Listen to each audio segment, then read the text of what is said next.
بسم اللہ الرحمن الرحیم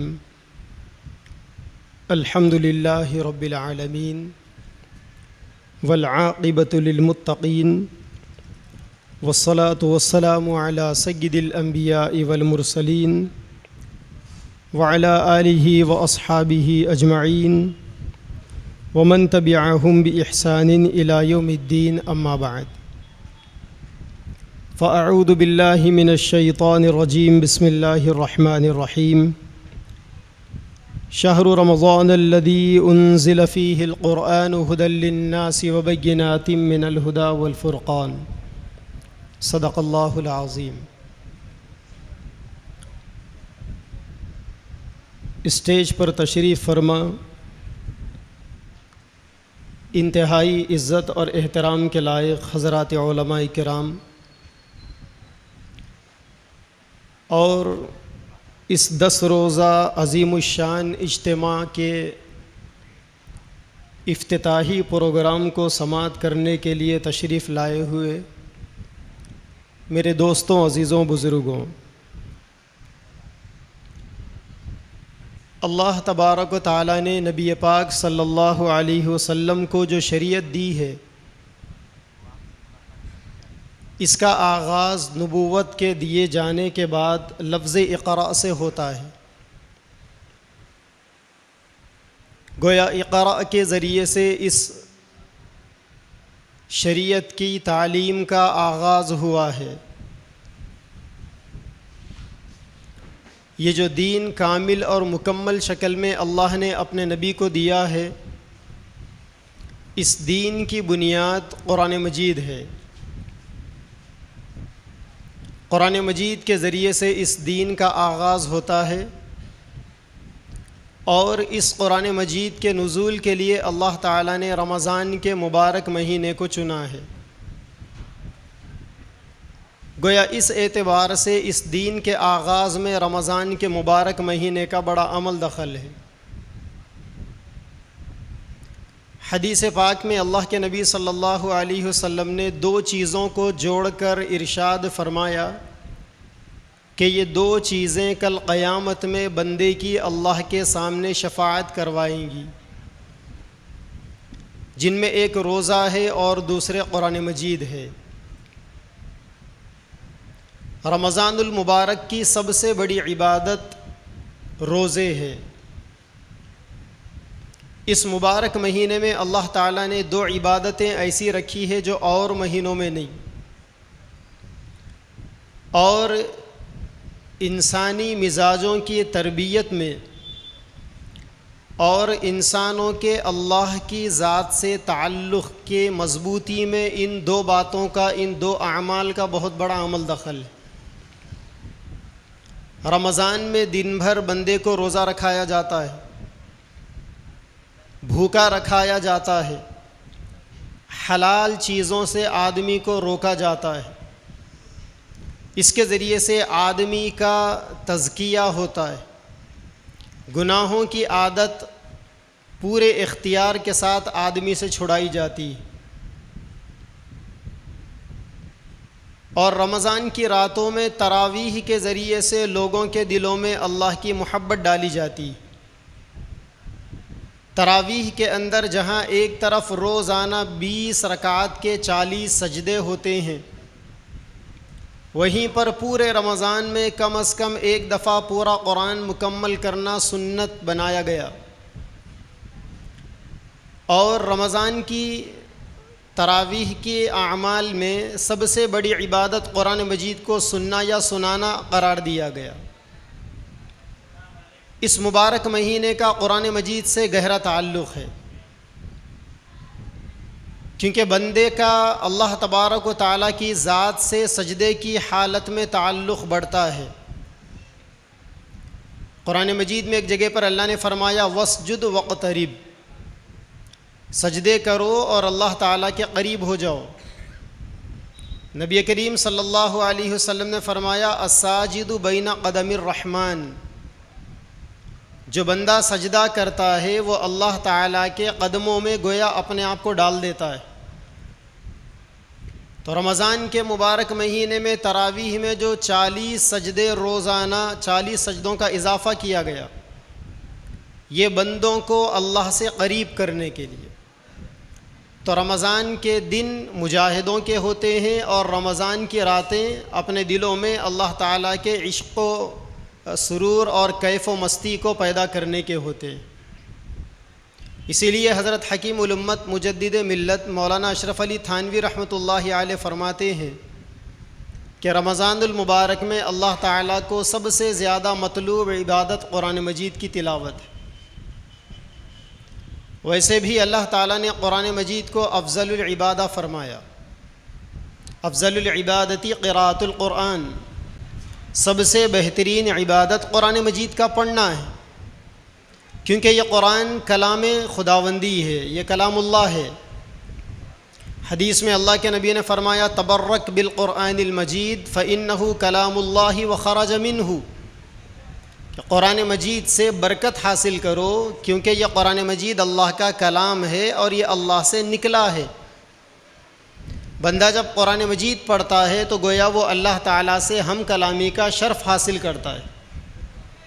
اسی لیے قرآن مجید کی تلاوت اس تصور کے ساتھ ہو کہ میں اللہ سے بات کر رہا ہوں۔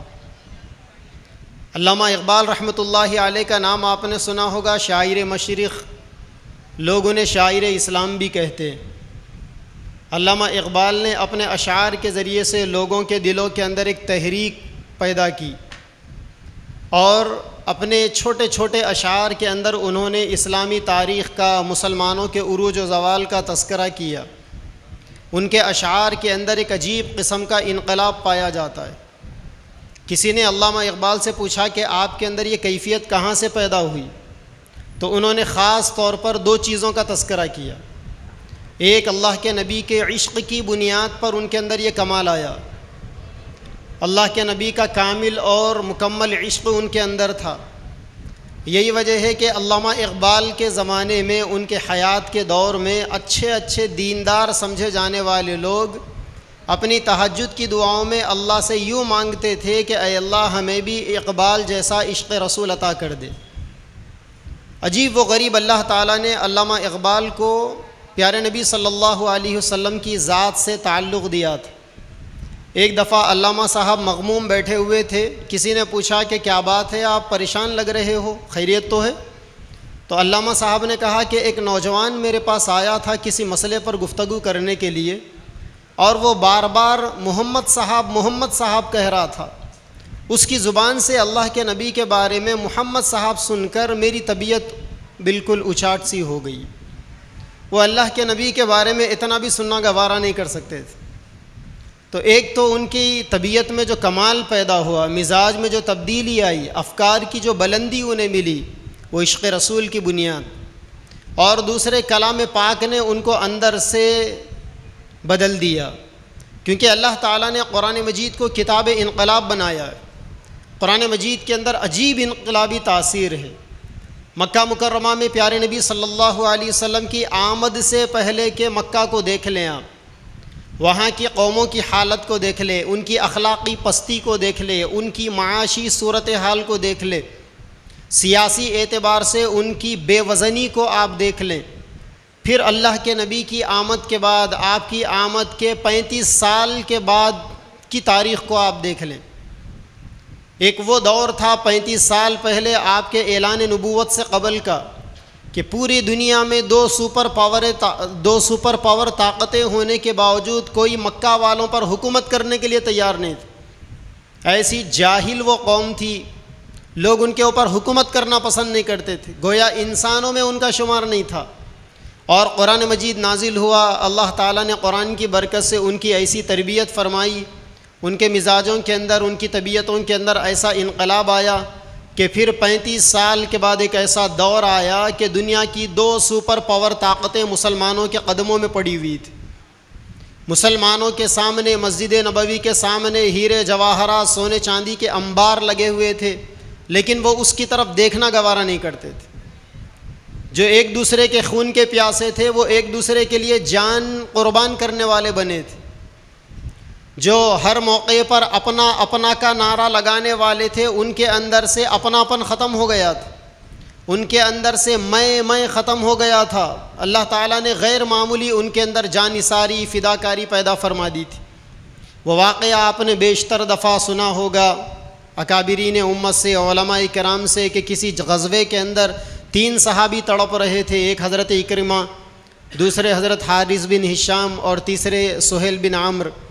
تینوں زخموں سے چور تھے، تڑپ رہے تھے، پانی کی شدید ضرورت تھی، بالکل نزا کی کیفیت تھی۔ حضرت شیخ زکریا رحمۃ اللہ علیہ نے فضائل اعمال میں کسی جگہ لکھا کہ موت کے وقت انسان کی حالت ایسی ہوتی ہے کہ 7 سمندر پلا دے، پیاس نہیں بجھتی آدمی کی۔ اس موقع پر 1-2 قطرے بھی بڑے بھاری ہوتے ہیں۔ انہوں نے پانی کا تقاضا کیا، ایک صحابی آئے پانی پلانے حضرت اکرمہ کے پاس، بس اب وہ پانی پینا ہی چاہتے تھے کہ بازو سے حضرت حارث بن ہشام کی آواز آئی پانی، تو اکرمہ نے ایثار کا مظاہرہ کرتے ہوئے آگے جانے کو کہا۔ جب حارث بن ہشام کے پاس گئے تو ان کے بازو سے ایک اور دوسری آواز آئی پانی، وہ حضرت سہیل بن عمرو تھے۔ حضرت حارث نے اشارہ کیا کہ پہلے ان کو پانی پلاؤ، حالانکہ پانی کی ان کو زیادہ ضرورت ہے، یہ تڑپ رہے ہیں، یہ بالکل نزا کی کیفیت میں ہے، یہ زخموں سے چور ہے، ان کا پورا جسم زخموں سے بالکل گھائل ہے، کب موت آ کر ان کو دبوچ لے کچھ کہا نہیں جا سکتا۔ لیکن ایثار کا عالم یہ ہے کہ اکرمہ نے حارث کی طرف، حارث نے سہیل کی طرف بھیج دیا۔ جب وہ حضرت سہیل کے پاس گئے تو وہ اللہ کو پیارے ہو چکے تھے، جب وہ لوٹ کر واپس حضرت حارث کے پاس آ گئے تو وہ بھی اللہ کو پیارے ہو چکے تھے، جب پھر لوٹ کر پہلے صحابی حضرت اکرمہ کے پاس آئے تو وہ بھی اللہ کو پیارے ہو چکے تھے، رضوان اللہ تعالی علیہم اجمعین۔ یہ ایثار صحابہ کرام کا، کہاں ایک دوسرے کے خون کے پیاسے تھے، کہاں قافلوں کو لوٹنے والے تھے، کہاں جہالتوں کے دلدل کے اندر پھنسے ہوئے تھے، اور کہاں اللہ تعالیٰ نے نبی کی برکت سے، قرآن کی برکت سے، کتاب انقلاب کی برکت سے ان کی ایسی تربیت فرما دی کہ یہ موت کے وقت بھی ایثار سے کام لینے والے بنے تھے۔ سیدنا جابر بن عبداللہ رضی اللہ تعالیٰ عنہ ایک دفعہ گھر میں آئے بے چین، بیوی نے پوچھا کہ کیا بات ہے، آپ کیوں بے چین ہیں، خیریت تو ہے؟ کہنے لگے کہ میرے پاس ایک ڈھیر ساری دولت آئی ہوئی ہے، مجھے یہ بے چینی ستائے جا رہی ہے کہ اس دولت کے ہوتے ہوئے مجھے رات میں نیند کیسے آئے گی۔ بیوی نے کہا کہ اللہ کے بندے، اس میں پریشان ہونے کی کیا ضرورت ہے، آپ مدینہ کے غربا میں اسے صدقہ کر دیں۔ کہتے ہیں کہ 6 لاکھ روپے کی رقم رات میں انہوں نے ایک ہی رات میں صدقہ کر دی۔ تب جا کر کہنے لگے کہ اہلیہ، اللہ آپ کو جزائے خیر دے، آپ کی وجہ سے اب مجھے آرام اور چین اور سکون کی نیند آنے لگی۔ تو قرآن مجید کتاب انقلاب ہے۔ تو علامہ اقبال کہتے ہیں کہ میں روزانہ فجر کے بعد قرآن پڑھتا تھا، میرے ابا جان وہاں سے گزرتے، حالانکہ وہ بینک کے ملازم تھے، لیکن بزرگوں کی صحبت نے ان کے اندر کچھ ایسی تبدیلی پیدا کر دی تھی۔ علامہ اقبال کے والد کے روزانہ ان کی فجر کی شروعات قرآن مجید کی تلاوت سے ہوتی تھی۔ تو علامہ اقبال بھی جب قرآن مجید کی تلاوت کرتے تو والد وہاں سے گزرتے، دیکھ کر پوچھتے کہ بیٹا کیا کر رہے ہو؟ علامہ صاحب کہتے کہ ابا جان قرآن مجید پڑھ رہا ہوں۔ تو ان کے والد سوال کرتے کہ اچھا قرآن ایسے پڑھا جاتا ہے، کبھی موقع ملے گا تو میں تمہیں بتاؤں گا کہ قرآن کیسے پڑھا جاتا ہے۔ اب علامہ اقبال کے اندر ایک قسم کی بے چینی ہوتی کہ قرآن کیسے پڑھا جاتا ہے۔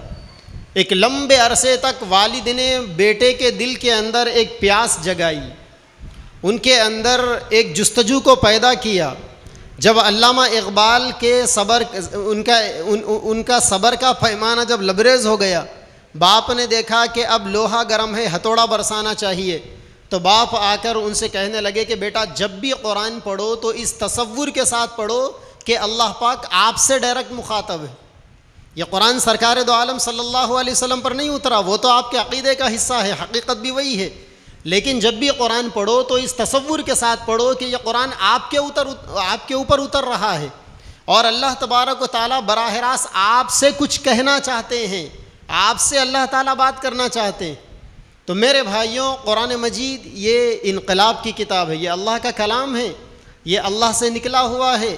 کل میدان محشر میں یہ بندوں کی اللہ تعالیٰ کے سامنے سفارش کروائے گا، شفاعت کروائے گا، اور اللہ تبارک و تعالیٰ اس کی سفارش کو رد بھی نہیں فرمائیں گے۔ تو اس مبارک کلام کو اللہ تعالیٰ نے رمضان میں اتارا، اور رمضان میں اللہ نے روزے رکھے۔ یہ 2 عبادتیں جب مکمل طور پر جمع ہو جاتی اور بندہ صحیح معنی میں رمضان کے روزے ان شرائط کے ساتھ رکھتا ہے جو شریعت نے بتائے. روزے کے اندر افطار کیسی ہو، سحر کیسی ہو، روزے کے اندر آدمی کن کن گناہوں سے، ظاہری گناہوں سے اپنے آپ کو بچائے اور کن کن باطنی گناہوں سے آدمی اپنے آپ کو بچائے. پورے شرائط کے ساتھ بندہ روزہ رکھے گا تو اس کے اندر صفت تقویٰ پیدا ہوگا. تقوی سے کیا ہوگا؟ آدمی ہر قسم کے رذائل سے، گناہوں سے اور اخلاق سیئہ سے اپنے آپ کو بچا سکے گا. اور رمضان کی راتیں جب آدمی قیام اللیل کرے گا، تراویح کی نماز پڑھے گا، تہجد پڑھے گا، لمبے لمبے رکوع کے ساتھ، لمبے لمبے قیام کے ساتھ، لمبے لمبے سجدوں کے ساتھ جب رمضان کی راتوں کو آدمی گزارے گا تو اس کے دل میں اللہ کی محبت پیدا ہوگی. اور یہی اللہ کی محبت وہ چیز ہے جو ایمان والے کا اصل معنی میں سرمایہ ہے. والذین آمنوا اشد حبا للہ، جو لوگ ایمان والے ہوتے ہیں وہ اللہ کی محبت میں شدید ہوتے ہیں، ان کے دلوں میں سب سے زیادہ اللہ کی محبت ہوتی ہے. اور اللہ کی محبت کا معیار کیا ہو سکتا ہے؟ ہماری راتیں کیسی ہونی چاہیے، ہماری تراویح کیسی ہونی چاہیے، ہماری تہجد کیسی ہونی چاہیے، صحابہ کرام کی زندگیوں میں ہمیں ملے گا، پیارے نبی صلی اللہ علیہ وسلم کی زندگی میں ہمیں ملے گا. اللہ کے نبی صلی اللہ علیہ وسلم سے قرآن کے عشق کا یہ عالم تھا کہ احادیث کے اندر آتا ہے کہ صلی بہ رسول اللہ صلی اللہ علیہ وسلم وہو عزیز کعزیز الرحا بالبکا، کہ اللہ کے نبی صلی اللہ علیہ وسلم جب تراویح کے اندر، تہجد کے اندر قرآن مجید پڑھتے تو اتنا روتے، ایسی کیفیت آپ کے قلب مبارک کے اوپر طاری ہوتی کہ آپ کے سینہ مبارک سے ایسی آواز آتی جیسا ہانڈی کے اندر کوئی چیز پک رہی ہو. آپ کبھی ہانڈی کے اندر انڈے کو ڈال دیں، تھوڑا سا پانی ڈال دیں، اسے ابال دیں، جب پانی بالکل جوش مارنے لگے گا اور پانی کی گرمی سے وہ انڈا اندر حرکت کرنے لگے گا تو اس کے اندر سے جو آواز آتی ہے، ٹھیک وہی کیفیت سرکار دو عالم صلی اللہ علیہ وسلم کے تہجد میں ہوتی تھی. ایسی قرآن پڑھتے تھے اور اس حضوری کے ساتھ آپ قرآن مجید پڑھتے، ایک ایک لفظ کا حق ادا کرتے ہوئے استحضار کے ساتھ، اللہ تبارک و تعالیٰ سے ہم کلامی کے تصور کے ساتھ، تو پھر آپ کی وہ کیفیت بنتی تھی. میرے بھائیوں، یہ قرآن طوطوں کے جیسا پڑھنے کی کتاب نہیں ہے، یہ قرآن سمجھ کر پڑھنے کی کتاب.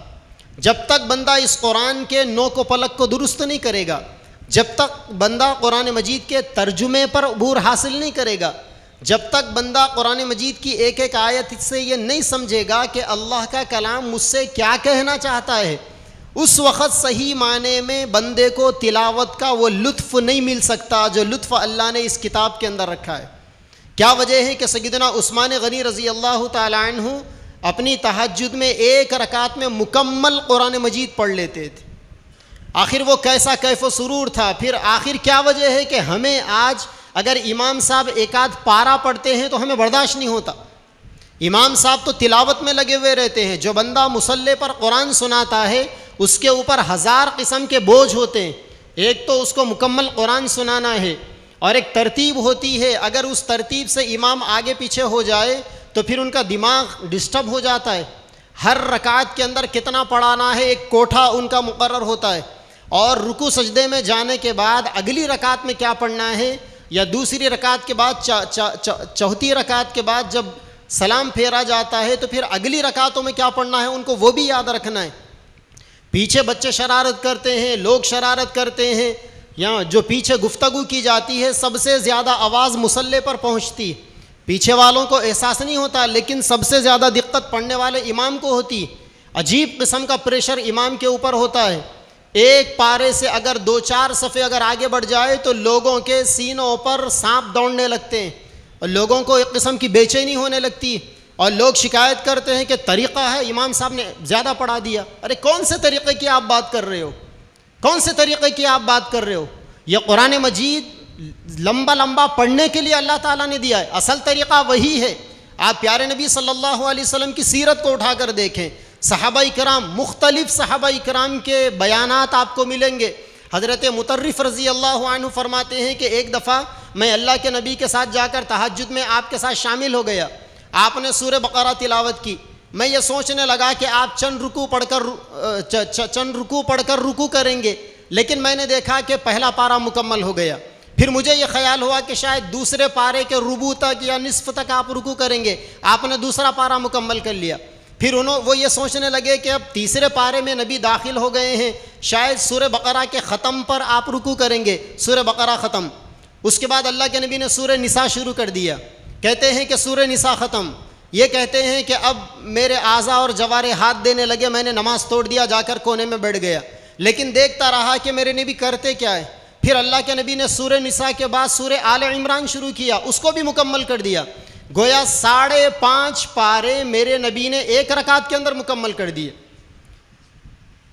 حضرت عبداللہ رضی اللہ تعالیٰ عنہ فرماتے ہیں کہ میں میری خالہ کے پاس گیا، اللہ کے نبی کے لیے میں نے تہجد میں پانی رکھا، جب آپ نے تہجد شروع کی تو میں شامل ہو گیا، ان کا بھی یہی بیان ہے، اللہ کے نبی نے بقرہ شروع کیا، ختم ہو گیا، پھر سورہ آل عمران شروع کیا، ختم ہو گیا، سورہ نساء شروع کیا، ختم ہو گیا، 6ویں پارے میں پہنچے سورہ مائدہ شروع کیا، اس کو بھی ختم فرما دیا، 7ویں پارے میں گئے سورہ انعام شروع کیا، اس کو بھی ختم فرما دیا، 8ویں پارے میں گئے سورہ اعراف شروع کیا، اس کو بھی ختم فرما دیا، 9ویں پارے میں گئے پھر آپ نے سورہ انفال شروع کیا، تب جا کر سورہ انفال کے اختتام پر آپ نے رکوع کیا، یعنی 9.25 پارے 10 پارے آپ نے ایک رکعت کے اندر پڑھے تھے۔ آج لوگ ائمہ کرام سے سوال کرتے ہیں کہ یہ طریقہ ہے کہ امام صاحب نے زیادہ پڑھا دیا، ارے بھائی اصل طریقہ یہ ہے کہ قرآن زیادہ لمبا پڑھا جائے۔ یہ الگ بات ہے کہ ہمارے اکابر کا ایک مزاج رہا ہے کہ لوگوں کی رعایت کی جائے، لیکن کب تک لوگوں کی رعایت کی جائے؟ لوگ کب قرآن مجید کی رعایت کریں گے؟ لوگ اپنے اور اللہ تعالیٰ کے تعلق کو بتانے کی رعایت کب کریں گے؟ لوگ ائمہ کرام سے یہ کب کہیں گے کہ آپ قرآن مجید لمبا پڑھیے؟ اگر آپ ائمہ کرام سے کہہ دیں گے تو کیا ان کو ہمت نہیں آئے گی، حوصلہ نہیں آئے گا؟ لیکن اللہ معاف کرے، اس وقت سب سے زیادہ قرآن مجید کا مذاق رمضان کے مہینے میں مسجدوں کے ان محرابوں سے اڑایا جاتا ہے۔ آپ دیکھیں گے کوئی محلہ ایسا خالی نہیں ہے جہاں پر تراویح کے نام پر، تراویح کا مطلب یہ کس نے بتا دیا کہ بلٹ ٹرین کی اسپیڈ سے آپ دوڑیں گے؟ تراویح کا مطلب کس نے یہ بتا دیا کہ رکوع اور سجدے کے اندر جو تعدیل ارکان کرنے کا حکم ہے، جو نماز کے واجبات میں سے ہے، اس کی دھجیاں اڑائی جائے گی؟ تراویح کا مطلب کس نے یہ بتا دیا کہ قرآن مجید ایسا حدر پڑھو کہ قرآن مکمل حدر بیچ ہو جائے؟ یہ بالکل قرآن مجید کا مذاق ہے۔ کیا یہ اللہ کے نبی کی اس وعید کا حصہ نہیں؟ اللہ کے نبی نے فرمایا رب قاری القرآن والقرآن یلعنہ، بہت سارے لوگ قرآن پڑھنے والے ایسے ہوتے ہیں کہ قرآن ان کے اوپر لعنت کرتا ہے۔ آج آپ دیکھ لیں، چلے جائیں شہروں کے شہروں، محلوں کے محلوں، بڑی مشکل سے 100 مساجد کا جائزہ لیں گے تو بڑی 5 مسجدیں شاید آپ کو ملے گی، کچھ کم کچھ زیادہ، جہاں قرآن مجید ترتیل کے ساتھ پڑھا جاتا ہے، جہاں قرآن مجید کو کھلا پڑھایا جاتا ہے کہ پیچھے اگر کوئی آدمی ناظرہ خواہ بھی قرآن مجید کے الفاظ کو سمجھنا چاہے تو بسہولت سمجھ سکے۔ لیکن اللہ معاف کرے، اکثر قرآن مجید کو دوڑانے کے چکر میں تباہ اور برباد کر دیا جاتا ہے۔ اس میں جہاں ایک طرف ائمہ کرام کی نادانیاں ہیں تو وہیں پر دوسری طرف مصلیوں کا بھی عمل دخل ہے۔ اگر یہ مصلی امام کو ٹارچر نہ کرتے، ان کے اوپر دباؤ نہ ڈالتے، وقت کی زیادتی کی اگر ان کو شکایت نہ کرتے اور ان کو پہلے ہی یہ کہتے کہ امام صاحب جتنا پڑھانا ہے اطمینان سے پڑھائیے، ہم آپ کے ساتھ دینے کے لیے تیار ہے، تو شاید امام کا خون بڑھ جاتا، اسے حوصلہ ملتا اور وہ قرآن مجید کو ترتیل کے ساتھ پڑھتا۔ تو امام کو ایک طرف مصلیوں کا ڈر ہے، دوسری طرف محلوں والوں کا دباؤ ہے، اور تیسری طرف کمیٹی والوں کا ٹارچر۔ اسی لیے اکثر مساجد میں آپ دیکھیں گے امام صاحب نے 1 سال تراویح میں قرآن سنایا، اگلے سال کمیٹی والوں نے چھٹی کر دی کہ آپ بہت سکون سے پڑھتے ہیں، مصلیوں کو پسند نہیں آ رہا۔ تو بھئی شریعت اپنی مرضی کی نہیں ہوتی، شریعت اللہ اور اس کے نبی کی مرضی کی ہوتی ہے۔ یہ قرآن اللہ کا کلام ہے، کب آپ اس سے مزہ لیں گے؟ کب آپ اس قرآن مجید سے اللہ تعالیٰ کی محبت اپنے دل کے اندر پیدا کریں گے؟ کب لمبی رکعتوں کے ذریعے سے آپ اللہ کو یہ بتائیں گے کہ پیارے اللہ مجھے آپ سے محبت ہے، اسی لیے میں لمبی نمازیں پڑھتا ہوں میں۔ تو میرے بھائیوں، رمضان کے اندر دن میں روزہ رکھ کر ہمارے نفوس کو پاک کیا جاتا ہے، اور رمضان کی راتیں یہ لمبی رکعتوں کے لیے، رمضان کی راتیں تراویح کے لیے ہے، رمضان کی راتیں تہجد کے لیے ہے۔ ان راتوں کے اندر آدمی ایسی نمازیں پڑھے کہ جس سے آدمی کا اللہ تبارک و تعالیٰ کی ذات سے تعلق قائم ہوئے، آدمی کے دل کے اندر اللہ تبارک و تعالیٰ کی محبت پیدا ہو۔ اور اس مبارک مہینے کے اندر حضرت تھانوی رحمۃ اللہ علیہ جن کی بارگاہ میں لوگ اپنی تربیت کے لیے جاتے تھے، حضرت اپنے مریدین کو ایک خاص وظیفے بھی دیتے تھے اصلاح اور تربیت کے عنوان سے، لیکن حضرت فرماتے ہیں کہ میرے جتنے مریدین ہیں رمضان کے مبارک مہینے میں ان کے سارے وظیفے اور ذکر و اذکار چھڑا دیتا ہوں، یعنی جو معمول کا جو ذکر ہونا چاہیے وہ تو جاری رہتا ہے، لیکن وہ اپنے مریدین کو، اپنے خلفاء کو رمضان میں سب سے زیادہ قرآن مجید کی تلاوت کا حکم دیتے تھے۔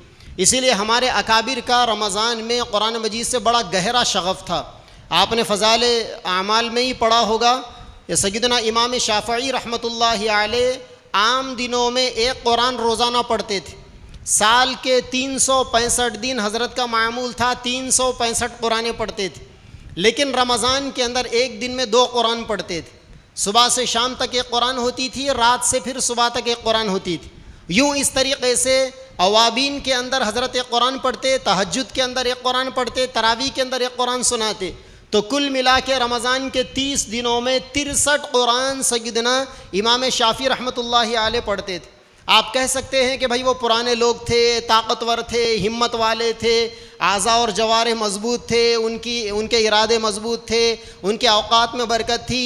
تو بھائی میرے ایک دوست ہے، وہ بھی مفتی ہے ماشاءاللہ، نوجوان ہے، انہوں نے اپنا تجربہ بتایا کہ سیدنا امام شافعی کے احوال کو پڑھنے کے بعد میں نے اعتکاف کی حالت میں نے قرآن مجید کو پڑھنا شروع کیا، تو 24 گھنٹے میں 2 قرآن مکمل ہوئے، اگلے قرآن کے 28 پارے مکمل ہوئے۔ تو اگر آدمی جستجو لے کر بیٹھ جائے اور اللہ کا کلام پاک لے کر بیٹھ جائے، اس سے دل لگانے کے لیے آدمی بیٹھ جائے، تو پھر اللہ پاک خود بخود اوقات میں برکت دیتے ہیں۔ تو میرے بھائیو، یہ رمضان کا مبارک مہینہ ہے، اب یہ مہینہ بالکل ختم ہونے پر ہے، 2 عشرے تو مکمل ہو چکے، آخری عشرہ اب یہ بھی دیکھتے دیکھتے مکمل ہو جائے گا۔ ہمیں چاہیے کہ ہم روزے تو رہ رہے ہیں، روزے شرائط کے ساتھ ہو، علماء سے مسئلے مسائل پوچھ کر اس کی نگرانی میں اور اس کی پابندیوں میں ہوں، اور ہم اس رمضان کو قرآن سے تعلق میں گزاریں۔ جو لوگ پابندی سے تلاوت کرتے ہیں ترجمے کے ساتھ قرآن پڑھیں، جو لوگ ترجمے کے ساتھ قرآن پڑھنے کے عادی ہیں وہ لوگ تفسیر کے ساتھ قرآن پڑھیں، علماء کرام سے مشورہ کریں کہ آسان تفسیر کون سی ہے۔ اللہ جزائے خیر دے، ہمارے اکابر نے قرآن مجید کی برکت سے اتنی محنت کی، اتنے لائبریریوں کو بھرا۔ میں 2-3 باتیں آپ کے سامنے عرض کر اپنی بات کو ختم کرتا ہوں۔ اندلس میں، اسپین میں مسلمانوں نے 850 سال سے زیادہ عرصہ حکومت کی، تاریخ شاید آپ کو معلوم ہوگی۔ اس عرصے کے اندر بیشتر بادشاہوں نے وہاں پر حکومت کی، انہوں نے اللہ کے بندوں کی بھی خدمت کی، ملک کو بھی ترقی کی ڈگر پر ڈالا، اور علم کے اوپر خاص طور پر ان کا ایک بجٹ ہوتا تھا، علم کے اوپر انہوں نے بڑی محنت کی۔ اسپین کے بادشاہوں میں ایک بادشاہ گزرے ہیں، ملک عبد الرحمن الناصر ان کا نام تھا۔ ان کے حالات کے اندر آتا ہے کہ بادشاہ سلامت کی ایک پرسنل لائبریری تھی، بادشاہ کا ایک ذاتی کتب خانہ تھا، جس کے اندر 2.5 لاکھ سے زیادہ کتابیں تھیں، جن میں 55,000 کتابیں صرف فن حدیث کے اوپر تھیں۔ تو 850 سالہ تاریخ کے اندر انہوں نے کتابوں کے اوپر محنت کی، علماء نے قرآن کو سامنے رکھ کر جو علوم امت میں تقسیم کیے۔ پھر ایک دور ایسا بھی آیا کہ جب بادشاہ فرڈیننڈ اور اس کی بیوی ایزابیلا، جو صلیبی لوگ تھے، عیسائی تھے، انہوں نے اسپین سے مسلمانوں کے اقتدار کا خاتمہ کر دیا اور اسپین کے اندر اپنی حکومت کی بنیاد انہوں نے ڈالی۔ تو اس کے بعد باضابطہ ان کی پارلیمنٹ کے اندر ایک بیٹھک ہوئی اور یہ بل پاس کیا گیا کہ مسلمانوں کی جتنی لائبریریاں ہیں، جتنے کتب خانے ہیں، سب کو جلا دیے جائے۔ اس کے لیے انہوں نے باضابطہ ایک کمیشن تشکیل دیا اور اس کمیشن کے بہت سارے آفیسرز کو متعین کیے الگ الگ علاقوں کے اندر۔ چنانچہ مسلمانوں کی یہ علمی ذخیرے کو مٹانے کے لیے لائبریریوں کو جب جلانا شروع کیا تو مکمل 50 سال تک مسلمانوں کی لائبریریوں کو جلاتے رہے وہ۔ تو اللہ تبارک و تعالیٰ نے یہ جو قوم دی ہے دنیا کو، ایسی قوم دنیا میں نہ آج تک آئی ہے نہ قیامت تک آئے گی۔ انہوں نے قرآن مجید کے ذریعے سے اتنا کچھ امت کو بانٹا ہے، اتنا کچھ امت کو علم دیا ہے۔ حضرت محی الدین ابن العربی امام اکبر رحمۃ اللہ علیہ فرماتے ہیں کہ مجھے اللہ نے قرآن میں جو علوم رکھے ہیں، میں نے جب اس کے اندر جستجو کی، تفکر کیا، تدبر کیا اور غور و فکر کیا تو مجھے لگا کہ قرآن مجید میں اللہ نے 70,000 قسم کے علوم رکھے ہیں۔ تو میرے بھائیو، یہ قرآن علوم کا خزانہ ہے۔ آپ قرآن پڑھیے، تلاوت کیجئے، ترجمے کے ساتھ پڑھیے، تفسیر کے ساتھ پڑھیے، اور روزانہ اپنے کچھ اوقات ایسے متعین کر لیجئے. خاص طور پر ہمارے اکابر کا معمول میں آپ کو بتاؤں. ہمارے اکابر فرماتے تھے کہ تہجد کے اندر چند آیتیں غور و فکر کے ساتھ قرآن میں تفکر اور تدبر کے ساتھ پڑھنے سے آدمی کے دل میں جو نور پیدا ہوتا ہے وہ بڑے بڑے وظائف سے بھی پیدا نہیں ہوتا. اسی لیے آپ کو جتنے صورتیں یاد ہے آپ نمازوں میں پڑھیے. اللہ کے نبی کو یہ ادا بہت پسند تھی کہ نمازوں میں قرآن پڑھا جائے. اگر آپ کو 4 صورتیں ہی یاد ہے کل ملا کر 2 رکعت کی نماز میں آپ پہلی رکعت میں 2 صورتیں پڑھیے, دوسری رکعت میں 2 صورتیں پڑھیے.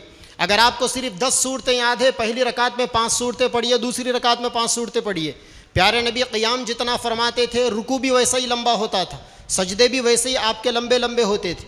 تو یہ مبارک مہینہ قرآن کا مہینہ ہے. اللہ تبارک و تعالیٰ مجھے اور آپ کو اور ساری امت محمدیہ کو قرآن سے عشق پیدا کرنے کی توفیق عطا فرمائے اور قرآن کے حقوق کو ادا کرنے کی توفیق عطا فرمائے. وآخر دعوانا ان الحمد للہ رب العالمین.